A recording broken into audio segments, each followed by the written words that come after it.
what I find so interesting with this work is that it's like our body is a computer printout for what's going on in our brain. And I'm not just talking about the prefrontal cortex where we think and reason. I'm talking about also the more primitive brain back in the back that's more about fight or flight and our emotional reactions and all of those things.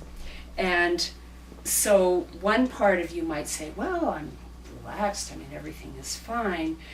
But there's this other part that's saying, no, we were just in an accident. You know, this was serious, or it could have been serious, and therefore I need to hold everything in. So there's again this feeling that the trust is gone. You know, this was your first accident, so you've never had this experience before, and your nervous system has been able to, you know, move through life and provide you with what you needed with very little resistance, because things have been pretty good. And all of a sudden, you know, there's this thing that confronted you that, you know, it kind of jangled your world a little bit.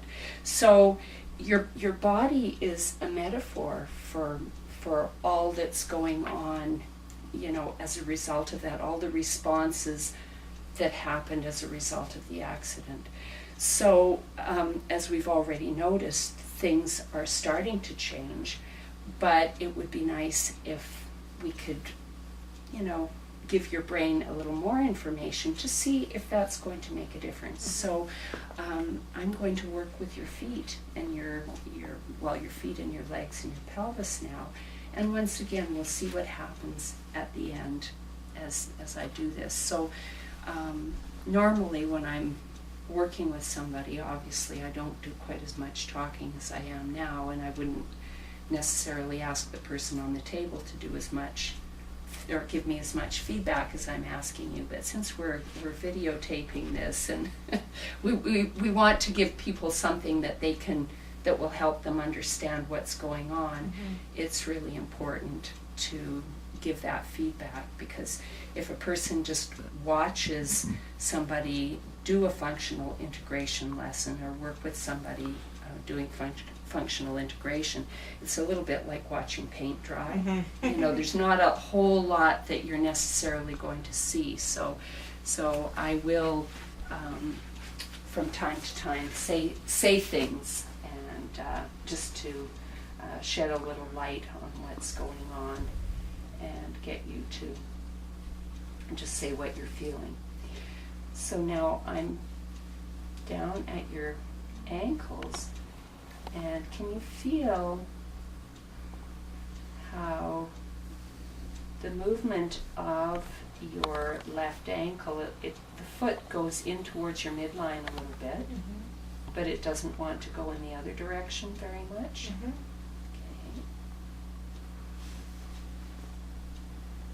And when I start flexing and extending, so taking your toes up in the direction of your knees and taking your toes down away from your knee, can you feel that there's not really very much movement there as well?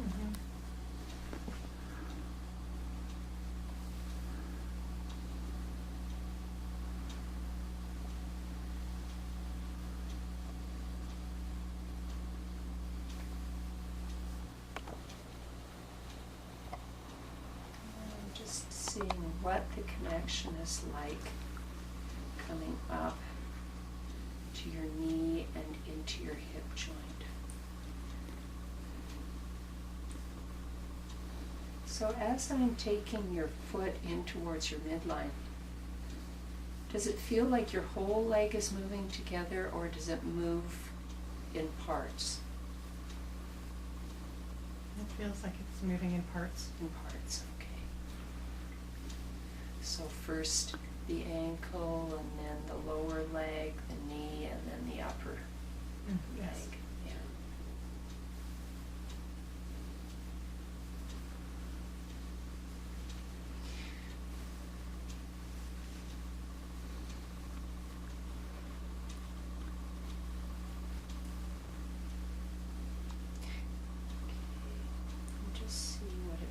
feels like.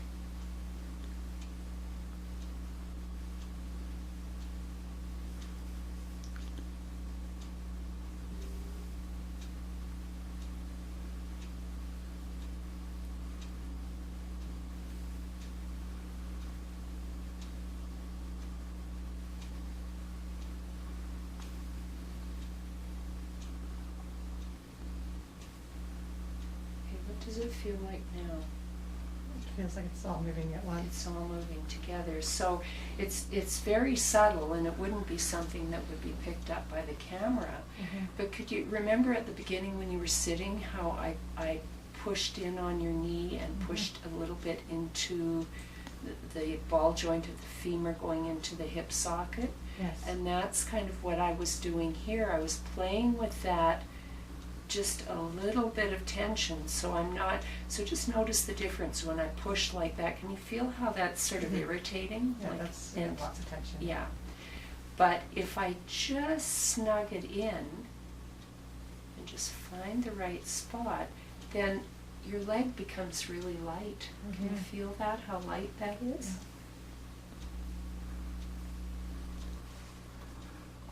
And just notice if there's any change in your ankle. Does that feel the same or different than it did a minute ago? Oh, it feels different. Okay. Feels smoother. Mhm. Okay, and what about in and out? Does that feel the same or is that different as It well? feels like there's a more range of motion. Mhm. So there's more responsiveness. Mhm. Can you feel the difference there? Mhm.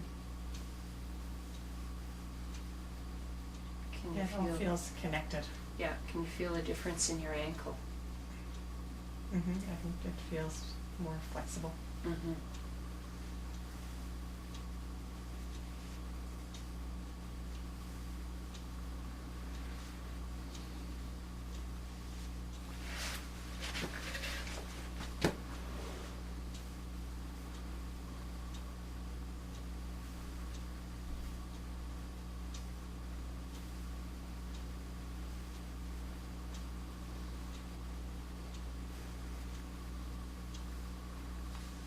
So just notice when I go, oh, now that's changed. I should have said something a second ago because I just changed. Your nervous system just changed. Mhm. Can you feel how I'm flexing from your ankle and your knee and your hip move? Yeah. So a minute ago, okay, but can you feel here how when I take you more from sort of the middle of your foot, there's a resistance there. Your knee doesn't want to bend. Mm-hmm. Okay, let's see. But if I take you from your heel, can you feel that? How that gives a better direction to that movement, and all of a sudden it will just do it. Well, I've never had flexibility in my hips. Mm-hmm.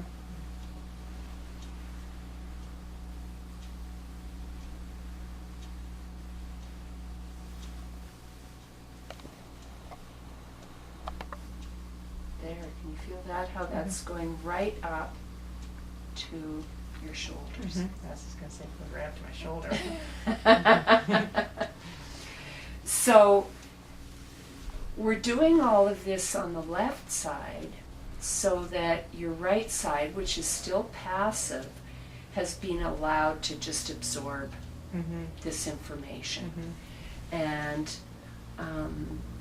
although there are times, kind of extenuating circumstances, when I would maybe go to the side that feels the most compromised first, most of the time I would start with the side that actually is working better, because there are no issues there. Mm-hmm. So your brain is taking that information in, and then it will start to transfer it over to the other side. So then it will make working with the other side easier. Mm-hmm. There will still have to be that period, that learning period, but it actually makes it happen a lot easier and faster.